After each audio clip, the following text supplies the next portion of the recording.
Today we continue our discussion on 0-1 problems. We try to look at a few things. We said that our standard problem is a minimization problem.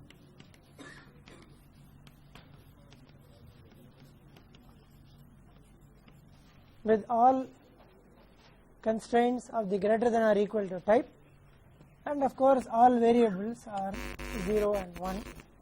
More importantly, the minimization objective function is such that the objective function coefficients are all non-negative. So if we have a less than or equal to constraint, then we multiply the constraint with a -1 and convert it to a greater than or equal to, which is a known way of doing it. And we don't have to unduly worry about the right hand side values. The standard problem does not assume that the right hand side values are non-negative. Right hand side values can still be negative, so that doesn't matter. So step 1 is, if you have a less than or equal to inequality, multiply with a -1 to get a greater than or equal to inequality here. If you have a maximization objective, once again multiply the objective function with a -1 to make it a minimization problem. So these two things are possible. Now how do we ensure that every term in the objective function has a non-negative coefficient? If there is a variable xj with a negative coefficient in the objective function, replace it with an xj dash equal to 1 minus xj, so that it effectively takes a non-negative coefficient, in this case a positive coefficient, and because xj is a 0-1 variable, xj dash is 1 minus xj, xj dash is also a 0-1 variable. So this way we will be able to convert every given problem into the standard form. Standard form is the form where you have a minimization objective function, all constraints of the greater than or equal to type, and all variables in the objective function having a non-negative value. There can be a constant. As a result of this conversion, we might have at the end a plus or minus constant, and that constant is alright. You can always take a constant out of the objective function, solve it, and then add or subtract that constant depending on what the sign of the constant is. The only thing that we have not looked at is what happens when I have an equation. The variable definition is only one way, which is a 0-1. So we don't worry about initialization with respect to the nature of the variables. We are only worried about initialization with respect to nature of the constraints and the objective function. So objective function we have seen, constraints we have seen, except the equation. Suppose we have an equation which is like this. Suppose we have an equation x1 plus 2x2 minus x3 equal to 6, say. Now what we do is, we write x1 equal to 6 minus 2x2 plus x3. It's alright, I was just giving you a value. So maybe if you don't like the 6, you could keep it as 1. So say you have 1 minus 2x2 plus x3, and then this x1 being a 0 or 1 would simply give you two constraints with an either or relationship.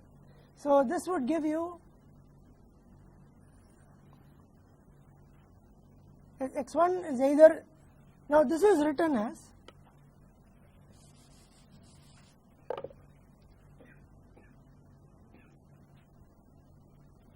when x1 is 0, okay, this becomes, when x1 is 0, this becomes 2x2 minus x3 equal to 1.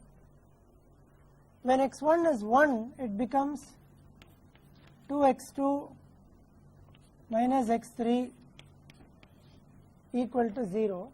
Okay, that's what happens here when you do this. Let me see what I...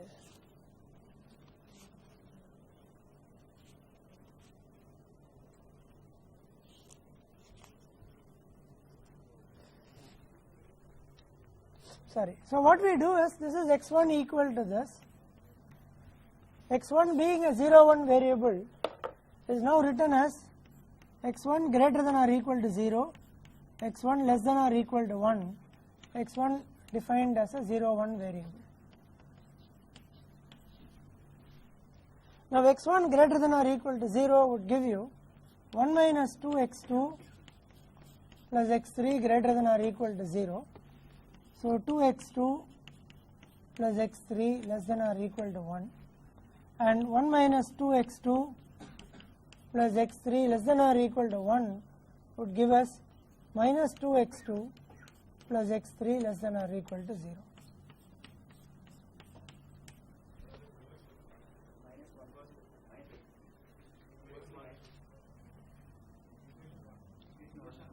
Two x2 minus x3 less than or equal to 1 minus 2x2 plus x3 less than or equal to 0. So every equation now becomes two constraints. So we end up adding one more constraint for every equation. The variable retains, but we have eliminated one variable from the analysis. x1 it doesn't exist anymore. So typically if you have to solve a 0, 1 problem with many equations, you would get into this kind of a situation. Now if we have say 5 equations, then we end up writing 5 constraints for the greater than or equal to, 5 constraints for the less than or equal to.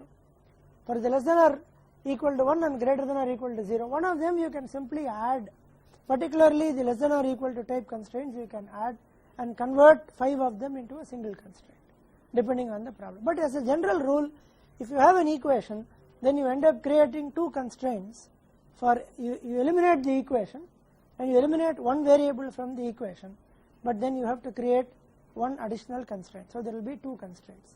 So to that extent the problem becomes little more involved and cumbersome whenever you are having equations, because the time taken obviously depends on the number of constraints, and with equations the number of constraints increases considerably. The last part that we have to see in this is what happens when we have variables of this form. Suppose I have this, minimize z equal to x23 plus x2 plus x3, or to generalize it we put some x2 square plus x3 cubed, where all x are 0, 1 variables. So we know that this x2 square and x3 cube will become simply x2 and x3 because of the 0, 1 nature of the variables. The only thing we need to do is to model this x2, x3. I'll just write down the equations for you. Yes, you can take any variable, you can choose it. It's not necessary that you should eliminate only x1. You could eliminate x2 or x3. The equations will change accordingly.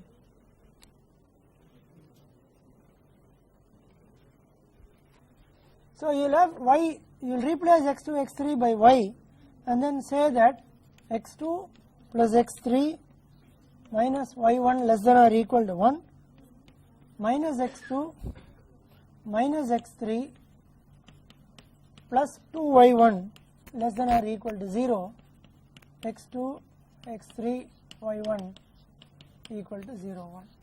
So x2, x3 will be replaced by y1, and then you will have this.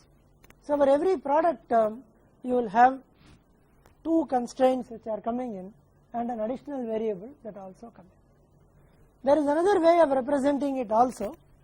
There is another way by which you don't define y1 as a 0, 1 variable. You define y1 as a continuous variable and add 3 constraints instead of 2. Obviously this is a more desirable one than the other one, simply because in the other one you add 3 constraints, so it's going to increase the size of the problem. Secondly, you also bring in a y which is not a 0, 1 variable, it's a continuous variable. So the problem loses its all 0, 1 structure, and it will be difficult to solve that problem using the implicit enumeration algorithm. So we will not look at that. We would rather keep this as a way to convert a product form into a single variable. So nonlinear problems become linear 0, 1 problems by this method. Any higher power automatically becomes the same variable, Only when you have product forms you will get this. When you have 3 terms appearing, you can write a corresponding. The spirit is the y1 will take a value 1 only when x2 and x3 take 1. If either of them take 0, then y1 will be forced to 0. That is the underlying assumption which is solved by both these. So if you have 3 terms, product term coming in a single variable, then you will have one more additional constraint that would come in, and that has to be written accordingly. So this kind of brings us to the end of the discussion on 0-1 problems. We have just seen one algorithm. Of course, there are so many other refinements. The algorithm that we saw is a very old 1959 algorithm. So in last 45 years, you could imagine much more development in this field. Nevertheless, it gives us a feel of what implicit enumeration is and how easy it becomes, particularly to write a computer program or a code which would solve 0-1 problems. We will then move into the next important topic, which is to solve problems using for a general integer programming problem.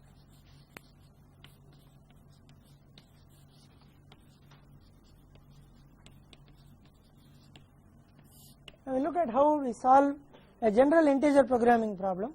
We will take a specific example and explain the IP.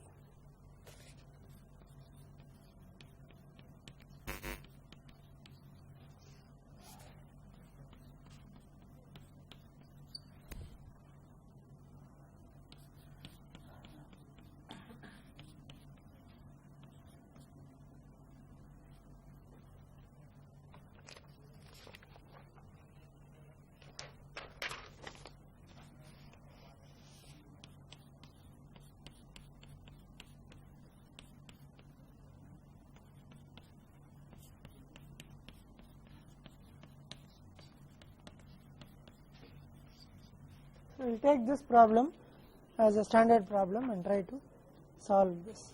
Now the first thing that we do is, in all integer programming problems, right now this is the case, this is an all integer programming problem because all the variables are integers. When some of the variables are continuous and some of them are integers, it is called a mixed integer programming problem. We will first consider the all integer example. In all these kind of problems, or in general for any integer programming problem, the first thing to do is to relax the integer restriction and try to solve it as a linear programming problem. If the linear programming optimum is integer valued for all the integer variables, then it is optimal to the IP. So the first thing we need to do is to relax the integer assumption or restriction and solve it as a linear programming problem. So we will create the first thing by a node which says LP optimum will be x1 star equal to 28 by 9, and x2 star is equal to 133 by 45, and z is equal to 273 by 45. Now let us assume that please remember that we know how to solve a linear programming problem. Not only that, we know how to solve it efficiently. You could use many things like your column generation if needed, or the efficient ways of inverting the matrix and then solving it. Now this LP optimum does not have an integer value for either of the decision variables. So we need to do something to get to this, and what we do is this. Now let us try to pictorially depict this LP optimum.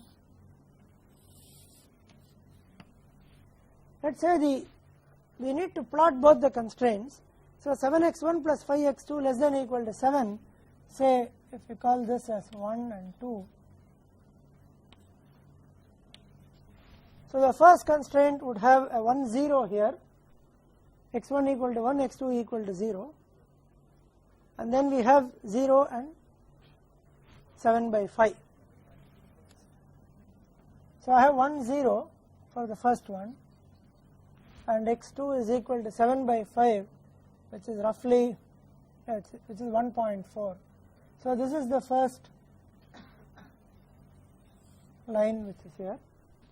Second one would give us x2 equal to 7 by 15, which is somewhere here,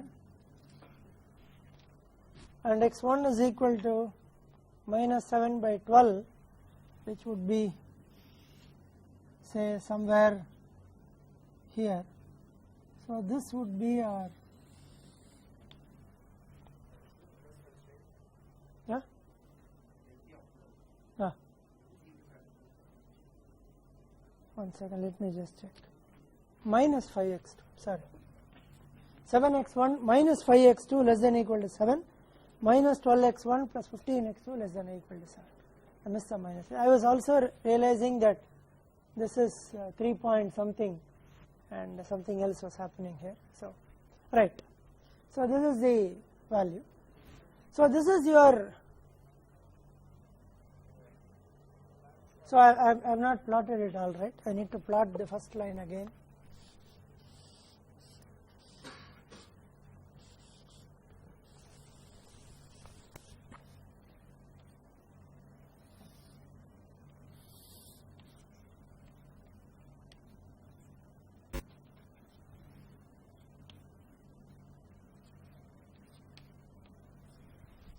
So let's plot. The first one is 1, 0,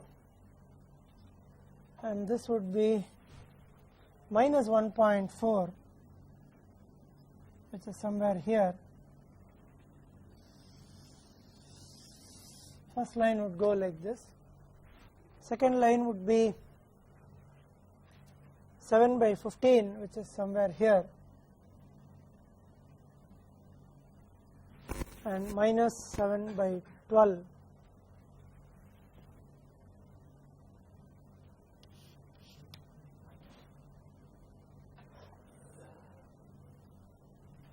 So you get your,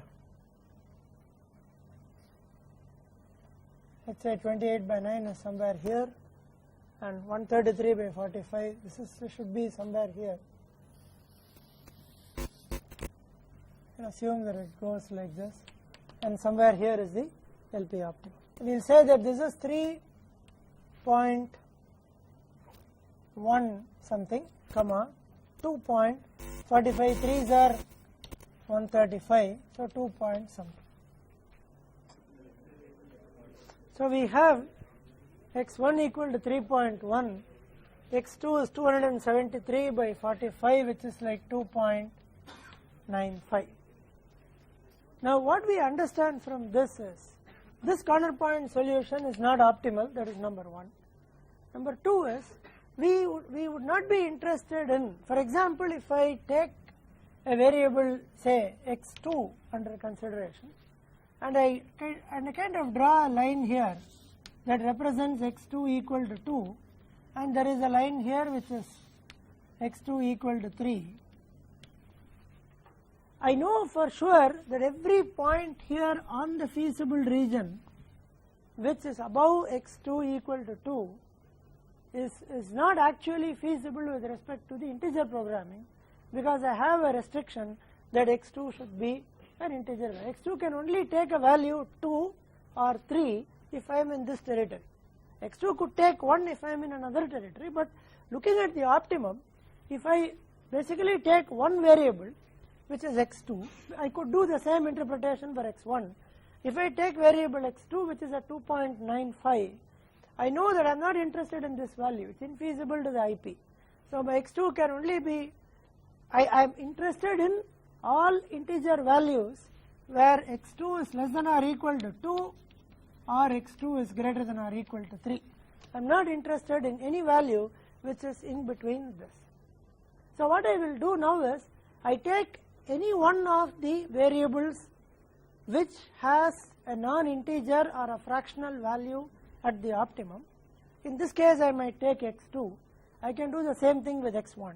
Look at the value 2.95 and I create two nodes from this tree.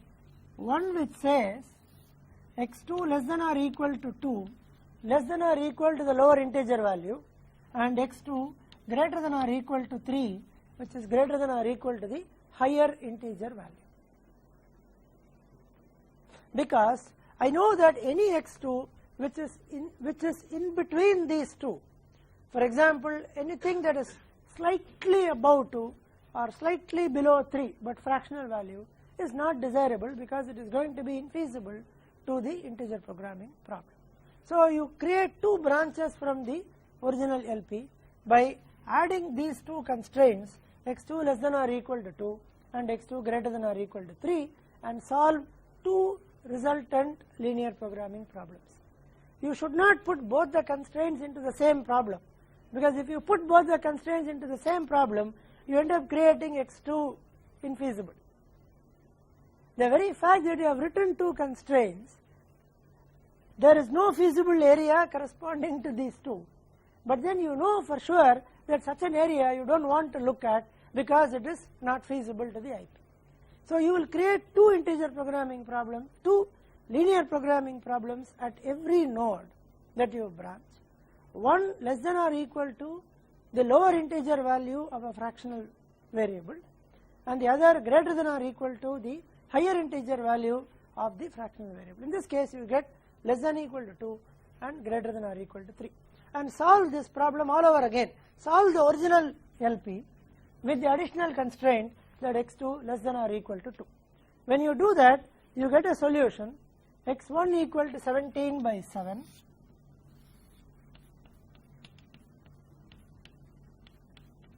x2 equal to 2 and z equal to 31 by 7. Which means basically we are looking at, we put this constraint, and now with this feasible region I am trying to solve the problem, and I realize that this is my corner point now. From here I have moved to this point. This is for my original P1, this is for my P2. Now when you put x2 greater than or equal to 3 to the original set of constraints, you should not put this one also, again this has already been solved. So you put x2 greater than or equal to 3 into the original two constraints and solve the problem, you get infeasibility here. Now that is understandable. From the graphical region, one can easily see that x2 greater than or equal to 3 results in infeasibility. So the moment a node is infeasible, you fathom it by infeasibility. Fathoming by infeasibility we have already seen in the 0, 1. So you don't proceed further, because proceeding further would mean putting some more restriction. Already it is infeasible, so putting another restriction can never bring in feasibility, so it will continue to be infeasible. So you don't do that. The moment it is infeasible, you fathom it. So you fathom, which means you don't move further from infeasibility. There is no backtracking involved in this algorithm, so just fathom by infeasibility. Now look at this node which is active. Now here I have, this has an integer value, this does not have an integer value. So what do? I branch on this. I take this one, 17 by 7 is 2 point something. So I create two nodes, one with x1 less than or equal to 2 and the other with x1 greater than or equal to 3. So when I put an additional restriction that x1 less than or equal to 2, so now I come back here. Now this is where my 17 by 7 is.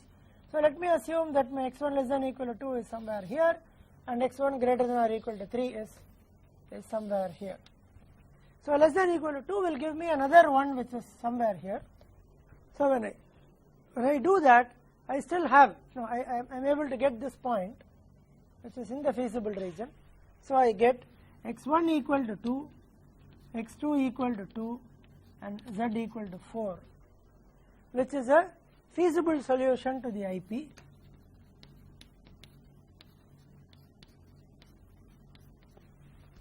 It's feasible to the integer programming problem, and I update the solution. I have one integer solution which I update. Now I don't proceed further here because I already have an integer solution. So this is fathomed by feasibility. And the moment I get a feasible solution to a minimization, this is a maximization problem. So I have a feasible solution to a maximization problem. Feasible solution acts as a lower bound, because my optimum to the IP can only have a value of 4 or more, because I already have a feasible solution with z equal to 4. Now I go back and do the additional one and I get infeasible here when I solve it. Remember that when I am solving for this or for this, I should add both x2 less than or equal to 2 and x1 less than or equal to 2. When I am solving here, I should add x2 less than or equal to 2 and x1 greater than or equal to 3 to these two. So there are 4 constraints now, 2 additions that have come in to this. Now this infeasibility is also indicated by the graph that it is totally out of the feasible region. So it is infeasible and it is fathomed by infeasibility. Now there are no nodes that are right now hanging. The algorithm terminates when I cannot branch. Now this is a simple branch and bound algorithm.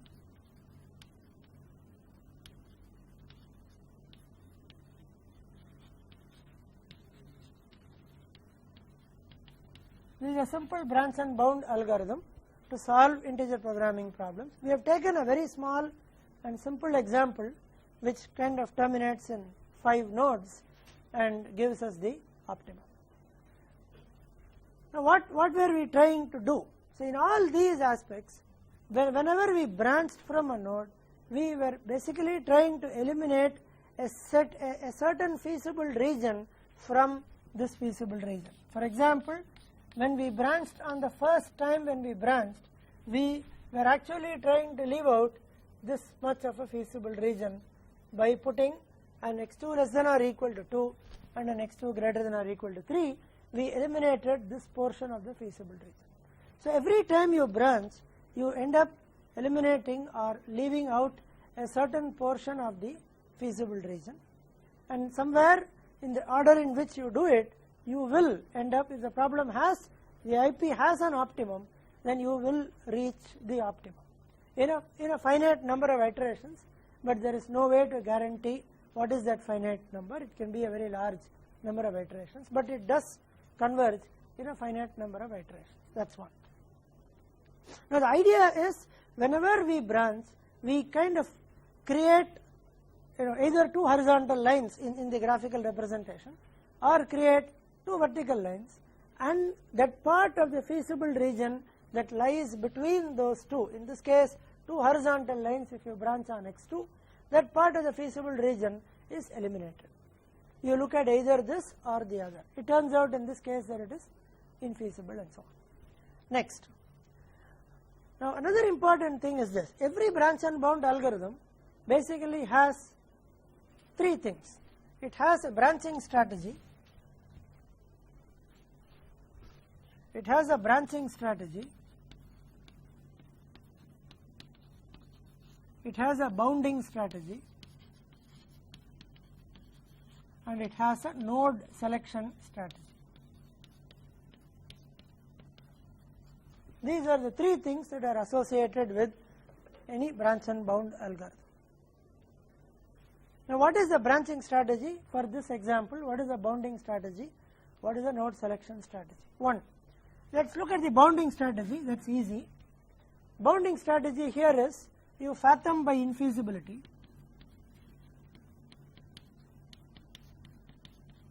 You fathom by feasibility. And you also realize that at every stage you are solving a linear programming problem. You are solving a maximization linear programming problem. Therefore, the LP optimum is an upper bound to the IP optimum. I have a maximization problem. For example, here the optimum was 4. Now the value here, if you divide 273 by 45, would be anything between 5 and 6. 45, 6 or 2, so 6 point something. 6 and 3 by 45, we got 6 point something here. Now that's an upper bound to the IP optimum. Now when you branch and get 31 by 7, you get 4 point something, which also acts as an upper bound. In fact, right here you could have done one more thing. Now this is 4 point something. All your coefficients are integers. So 4 point something would imply that 4 is a realistic upper bound for the integer programming problem. Here I have a feasible solution with z equal to 4, which is a lower bound. Feasible solution is a lower bound, and right here I have got it. So even if I proceed here, I can only get 4 or less, and I don't even have to evaluate this infeasibility. I can just say right here that I have found the optimum. Now those things are possible depending on certain situations. So the bounding strategy would be every node solves a linear programming problem with a maximization objective. So what we get is an upper bound. So the bounding strategy would be all these: bound by infeasibility, bound by feasibility, and the fact that every bound we solve, every node we solve a linear programming problem which gives an upper bound to the IP optimum for a maximization problem. Now what is the branching strategy? We could have, in the same problem, we could have branched on x1 or x2 at any stage. We started here branching on x2. We could have started the same thing branching on x1. Sometimes branching on x1 would result in fewer nodes, sometimes branching on x2 would result in fewer nodes. So branching strategy would simply imply having chosen a node to proceed further. From that node, which variable are you going to branch on? Very conventionally what you would do is, you would pick a variable which has the largest fractional component and then you proceed. It's a very customary practice that you take a variable that has the largest fractional component. In this case, this had 3.1 something, so the fractional portion was a 0.1. Here you had a 2.95, fractional portion is a 0.95, so it's customary to take the 1 with that. There is no proven evidence that if you branch on the variable that has the largest fractional value, you will get the optimum in fewer iterations. There is no such proven rule. It's only a greedy approach where we think that because it's very close to an integer value, you might get that value in the next one. For all you know, the x2 equal to 3 never figured in the solution. 2.95 would make it closer to 3, but the optimum did not have x2 equal to 3. In fact, x2 equal to 3 was infeasible. But it's customary that you branch on a variable that has the largest fractional component. Now what is a node selection strategy? Node selection strategy, we actually did not have any node selection strategy in this example. The reason being, you started with your first node, which was a linear programming solution, and then you branched. One of the branches became infeasible, and only one branch you could proceed further. So this was the only node available for selection. From here also we branched, and right here we got the optimum. So we did not have any node selection to do. By default we were having only one node in this example. Now there can be situations where we may have more than one active node. In fact, in almost all situations there will be a lot of active nodes, and you may have to choose one out of the existing active nodes to branch further. An active node is one which has not yet been fathomed, and it has a fractional value for at least one of the integer variables. That's called an active node. So normally you branch on that node that has the largest value of the upper bound. LP optimum indicating the upper bound, that node among the active nodes that has the largest value of ZLP, the LP optimum, is usually the node that is selected for branching. Again, it's a greedy approach.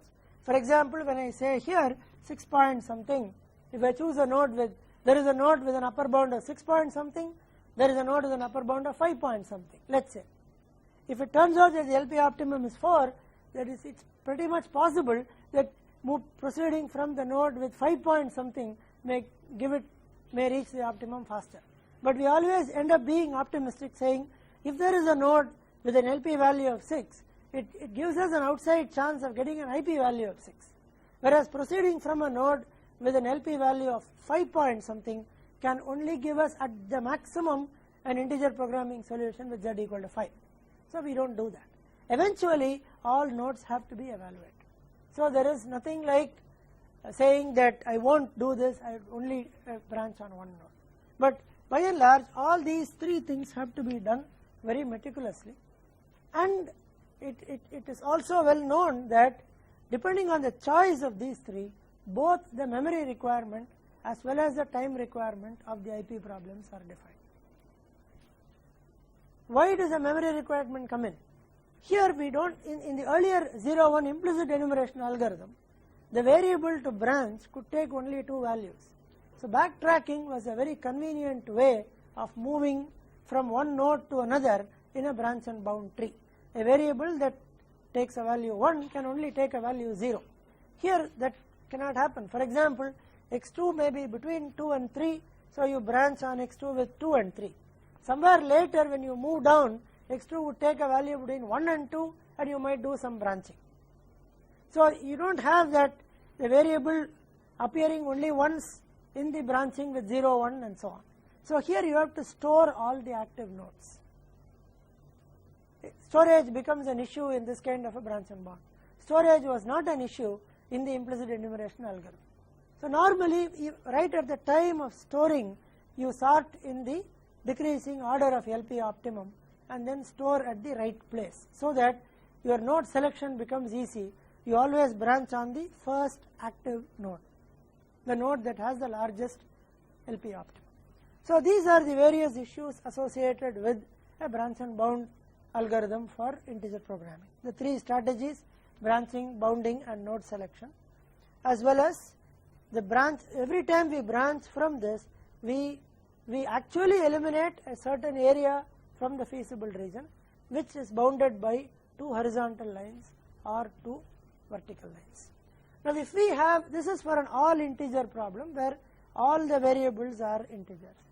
If we have a mixed integer programming problem where some of the variables are continuous and some of the variables are integers, this becomes a little easier because out of all the variable set there are only going to be fewer variables that have to be integer valued.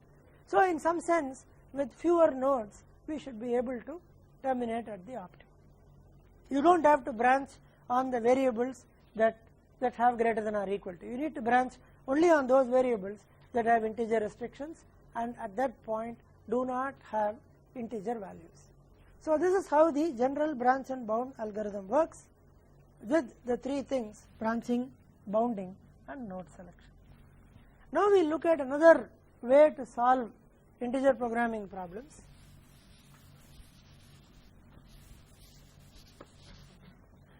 In fact, before that we need to look at one more aspect, which is this. If you take this branch and bound tree, for example, we should remember that when we created an additional node from here with the addition of a constraint x2 less than or equal to 2, one need not solve the linear programming problem all over again. One could use sensitivity analysis as an additional constraint and do it, or one could simply do an upper bounded simplex from the existing LP optimum. One can easily do that. You have 2 constraints, because all these constraints are only bounds, you have 2 constraints, you will continue to have 2 constraints. Even if you do sensitivity analysis, you will be introducing a 3rd constraint explicitly. Whereas when you straight away plug in an upper bounded simplex from the existing optimum basis, you still retain the 2 constraint thing. The bound goes out of the problem. So typically the problem size, the number of nodes may increase significantly, but the problem size is always a 2 constraint. There could be some other issues when you start doing it, but certainly the the constraint set does not become large because of the addition of these, and each one is only a kind of a bound. But in spite of that, the problem is a worst case hard or enumerative kind of an algorithm, because you don't know how many nodes you will evaluate before you terminate. So let us look at another way to solve integer programming problems.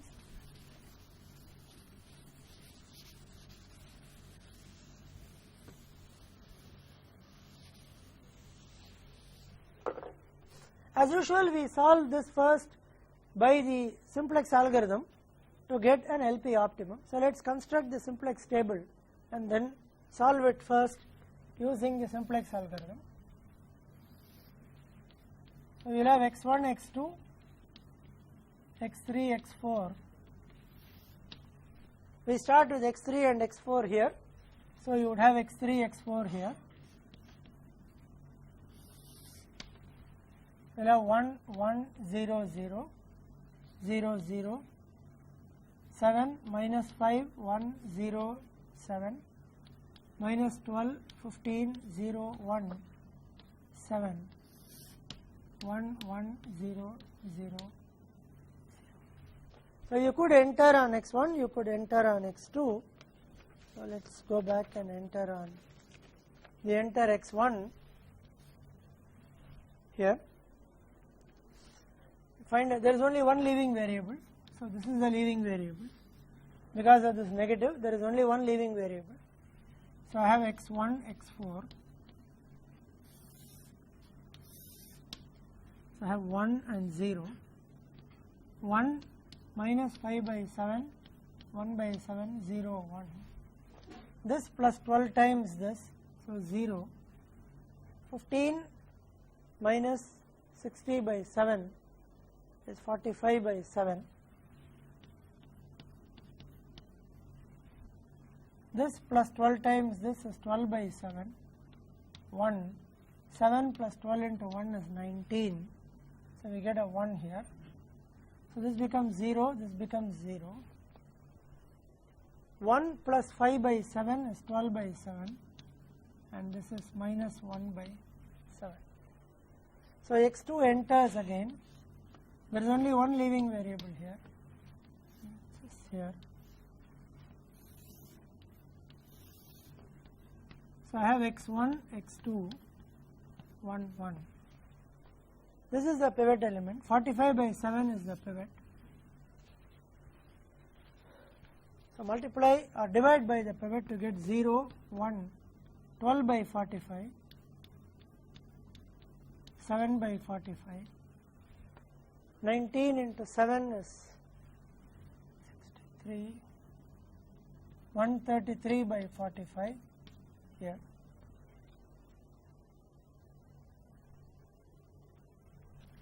This plus 5 by 7 times this, 1, 0. 1 by 7 plus 5 by 7 into 12 by 45. 12 by 45 is 4 by 15. So you get 1 by 7 plus 12 by 7 into this, 12 by 35. So 1 by 7 plus 12 by 35 is 17 by 35, and you get something else here, minus 5 by 7, 1 by 7, 0, 12 by 7. So this should become 12 by 45, which is 4 by 15. Just written down this 4 by 15, and you have a 7 by 45 here. This is 1 by 7 plus 5 by 7 into this. So 20 by 105, which is 4 by 21. 4 by 21. So 1 by 7 plus 4 by 21 is 1 by 3. 1 by 3. So this plus 5 by 7 into this, which gives me 5 by 45, which is 1 by 9.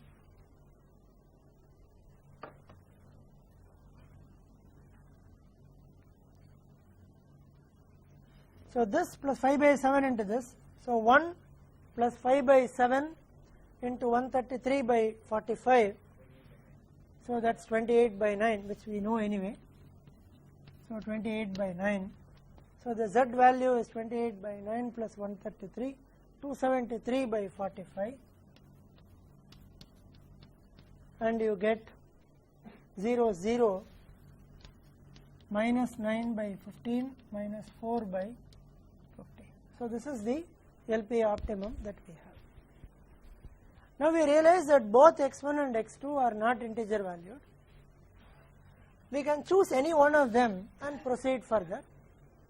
And we just now saw that it's customary to take that variable which has the maximum fractional portion for subsequent addition or move in the algorithm. So we take this and now we write this in the form of an equation, and this would become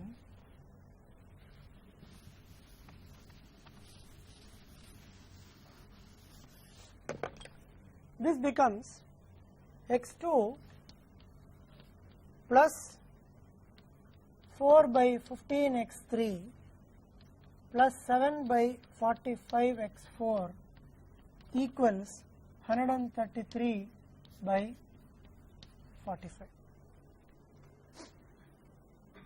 Now because this is a simplex iteration and it represents LP optimum, this will have to be non-negative.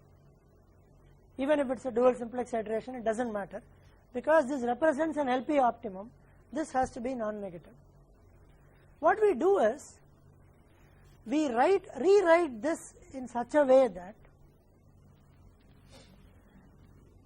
I don't have a fraction for x2, so I just write x2. The fraction, the coefficient of x3 turns out to be a fraction less than 1, right, 4 by 15. So I just write it as 4 by 15, x3. For example, if this coefficient had been 19 by 15, I will write it as plus 1x3 plus 4 by 15. I will always write it as an integer plus a positive fraction, which means if it were minus 4 by 15, I would have written it as minus 1 plus 11 by 15. I should always write it as an integer plus a positive fraction. So this becomes 7 by 45 x4 becomes 2 plus 43 by 45. The right hand side is also written as an integer plus a positive fraction. Now we use this and try to create a cut, which we will see in the next class.